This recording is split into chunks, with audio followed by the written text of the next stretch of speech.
Have you ever heard of the story of Richard Kirkland? Now, Kirkland was a young man that joined the war between the states on the Confederacy early on in the war, soon after the war commenced.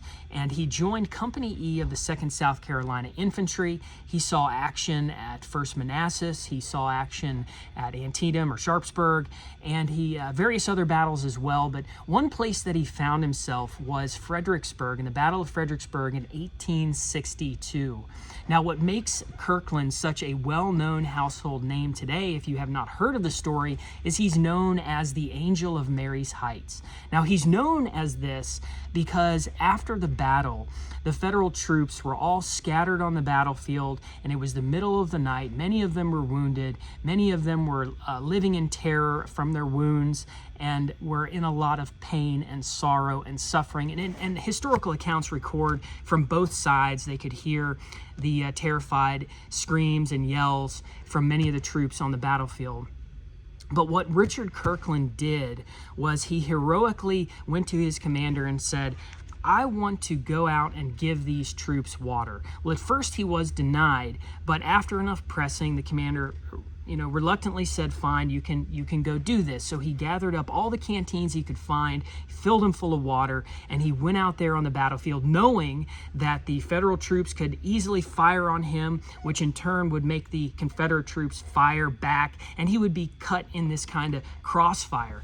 He was well aware of this, but what he commenced to do for an hour and a half is go back and forth, giving every soldier he could find water and adequate equipment to keep them warm on a very, very cold battlefield.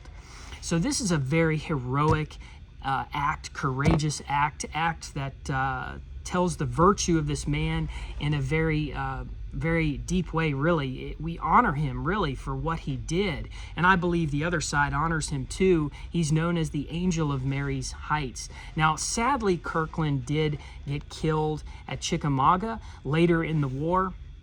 But his story of his heroic deeds at the Battle of Fredericksburg are told in great detail in the book Valor in Gray. Now, this book is chock full of heroic stories of Confederate soldiers who did great heroic deeds, really. And they should have received the Medal of Honor. Now, there was no Confederate Medal of Honor, but there was a Cross of Honor after the war, but that's not really what this is pertaining to per se, but it's just outlining heroic stories of Confederate soldiers who should have received the Medal of Honor, Confederate Medal of Honor. This book is, like I said, full of different stories. You're going to find stories of romance. You're going to find stories of heroism like that of Kirkland. This is just a great book. And Greg Clemmer is a historian. He's won a couple awards for some of the other books that he's written, some that we sell here in our shop too. But he's a fantastic writer, and he keeps you engaged. And the stories are short enough where you can read them in 5 or 10 minutes and really get a lot of meat and good historical information out of them. So get yourself a copy of Valor in Gray. This is one I recommend. It's a great book to give to your kids as well. So thanks for watching this video and for supporting ConfederateShop.com.